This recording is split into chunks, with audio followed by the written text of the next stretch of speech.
It gets darker, it gets deeper. Let's dig into Donald Trump's marriage to his first wife, Ivana Trump, her very mysterious death in 2022, where she allegedly fell down steps at her Manhattan apartment. Let's talk about her potential KGB ties through her father, who seemed to be part of the secret police in Czechoslovakia, who was providing information about Donald Trump to the KGB. Let's talk about the trip that Donald Trump and Ivana took that was sponsored by the KGB to Russia in 1987. Let's talk about what Ivana says that Donald Trump did to her. She says that Donald Trump raped her. She then retracted the statement partially in connection with a book that was published, but it was after she gave deposition testimony about it, and especially everything we know that's in the Epstein files about Epstein's connections to Russia, being reported that Epstein was a banker for Vladimir Putin, Epstein speaking to people like the former Prime Minister of Norway about meeting with Sergei Lavrov and others to provide information about Donald Trump to Putin and others in Russia. The statements that are in lots of these emails and messages that seem to indicate that there was lots of murder and death in addition to the child sex trafficking ring taking place, and torture and all these horrible things. When you start reading these files that we've been covering, I think it's important that we just rip the Band-Aid off and talk about this. And I think it's important we talk about from the outset as well where Ivana Trump is buried. That Donald Trump's first wife is buried in the back lot of Bedminster. And apparently this gives Donald Trump tax breaks by having his first wife buried there, because he could claim that Bedminster is actually a cemetery, and then he gets cemetery tax credits, so he doesn't have to pay taxes out of Bedminster, which is absolutely ghoulish. And then the Trump family, at least for a significant period of time, they just basically threw Ivana in like the back lot area of like the golf course, like in the rubbish area, and they let the grass grow over it. They didn't provide any type of proper grave, like real disgusting stuff. The Daily Mail, remember, published photos of what went down. I mean, we'll talk briefly about the marriage. Donald Trump and Ivana were married for 15 years, April 1977 to December 1990. Ivana was born in Czechoslovakia, and then Donald Trump had an affair with Marla Maples. It became public right around 1989, 1990. That's when Donald Trump and Ivana got divorced ultimately in 1990. They entered into a $14 million settlement. Ivana Trump dies July 14, 2022 at the age of 73. She's being filmed and she looks fine, and she talks about her life and how happy she is. The New York City office of the chief medical examiner determined that the cause of her death was blunt impact injuries to the torso resulting from a purported accidental fall down the stairs in her Manhattan apartment. And again, I don't want you to think I'm suggesting anything here. And again, I'm entitled to my First Amendment opinion speech. I'm simply going to say a lot of people in Russia die that way. They mysteriously fall off of balconies or fall down steps or things like this, especially as we've been reading the ghoulish and horrific and grotesque and criminal and all these horrible things in the Epstein files. I think it's important to talk about this book that was written and that features this horrific incident between Donald Trump and Ivana. The book is called The Last Tycoon: The Many Lives of Donald Trump. And this is an incident that it talks about in the book between Donald Trump and Ivana. Let me just read it for you. This was while they were married. Ivana said this during a deposition. The book published it. It's graphic. I want to warn you in advance. Trigger warning. Let me just read what Ivana said in her deposition.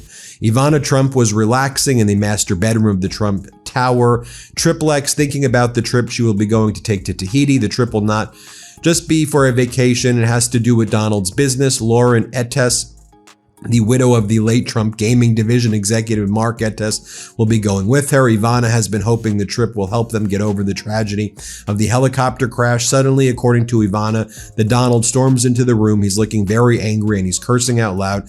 "Your fucking doctor has ruined me," he screams. The Donald flings Ivana down onto the bed. Then he pins back her arms and grabs her by the hair. The part of her head he is grabbing corresponds to the spot on his head where his scalp reduction operation has been done. The Donald starts ripping out Ivana's hair by the handful as if he's trying to make her feel the same kind of pain that he is feeling.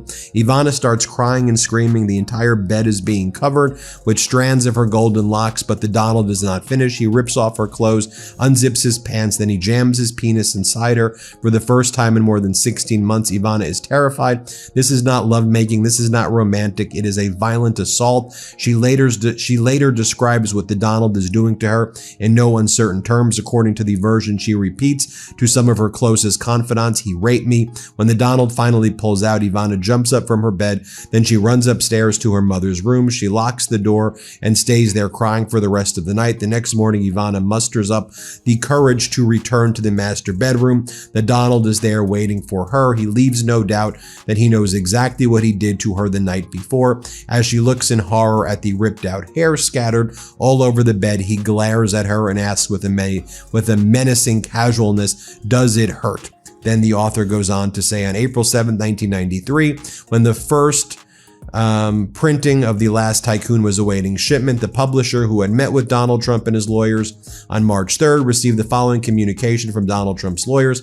"The statement by Ivana Trump does not contradict or invalidate any information contained in this book, and it is included here only to give full expression to differing viewpoints on an important event." And then here's the statement from Ivana Trump. "During a deposition given by me in connection with my matrimonial case, I stated that my husband had raped me. I wish to say that on one occasion, during 1989, Mr. Trump and I had marital relations in which he behaved very differently toward me than he had during our marriage. As a woman, I felt violated, as the love and tenderness which he normally exhibited toward me was absent. I referred to this as rape, but I don't want my words to be interpreted in a literal or criminal sense. Any contrary conclusion would be an incorrect and most unfortunate interpretation of my statement, which I do not want to be interpreted in a speculative fashion, and I do not want the press or media to misconstrue anything that I said." And she goes on to say, "Please print this statement." And this was her retraction of what she said. This book, by the way, was written by Harry Hurt III. If you want to read the full thing, I want to read this for you as well. This was an article back in 2019 from the Daily Beast. "The family that worked for Jeffrey Epstein and Trump.